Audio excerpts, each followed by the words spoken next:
l'occasion des championnats du monde d'athlétisme qui s'orchestrent actuellement à Budapest, France Télévisions a misé sur une experte pour les couvrir. Une journaliste et ancienne pro du saut en hauteur qui a partagé la vie d'un célèbre athlète.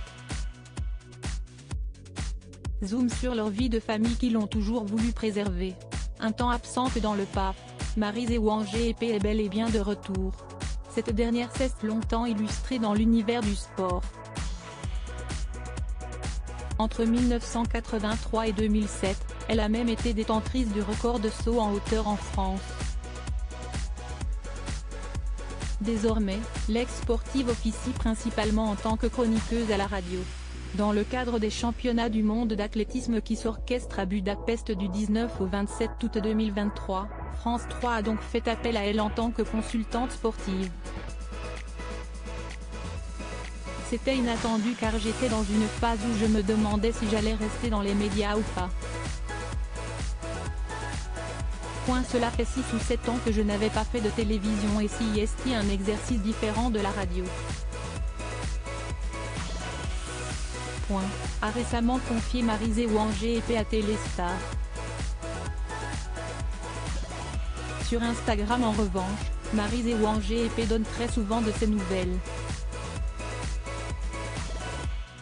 En 2022, elle révélait justement être devenue pour la toute première fois grand-mère et dévoilait d'adorables clichés du nourrisson levé dans ses bras. Une suite logique pour l'ancienne athlète qui est l'heureuse maman de 4 enfants fruit de son histoire passée avec Marc Maury. Ce dernier est un ancien décathlonien professionnel de talent et joueur de rugby à 15 qui a défendu les couleurs du Stade Clermontois. CIST en 1988 qu'ils se sont unis pour le meilleur et le pire. Mais après plusieurs années de mariage et 20 ans de vie commune, le duo s'est séparé en 2007. Marc Maury s'est brillamment reconverti en tant que speaker pour les plus grands événements sportifs, dont Roland Garros, les matchs de l'équipe de France de rugby ou encore le Grand Prix de France de Formule 1. Maryse Ouangé-Epe a quant à elle vécu des périodes difficiles, notamment l'année dernière lorsqu'une vilaine blessure a eu raison de son moral pendant plusieurs mois.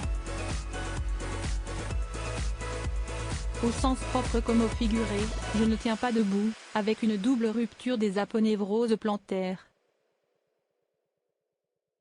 Je surchauffe, avec une tension de cheval dopé, avait-elle révélé à sa communauté en octobre dernier. Avec sincérité, elle s'était voulue sans filtre sur ses tristes ressentis. Mon corps a toujours été insupportablement indépendant et quand ma tête va mal, il traduit très précisément en douleur, en pathologie parfaitement vérifiée par IRM, radio et autres analyses. Je sais qu'il traduit juste mon mal-être. De très mauvais souvenirs à présent derrière elle.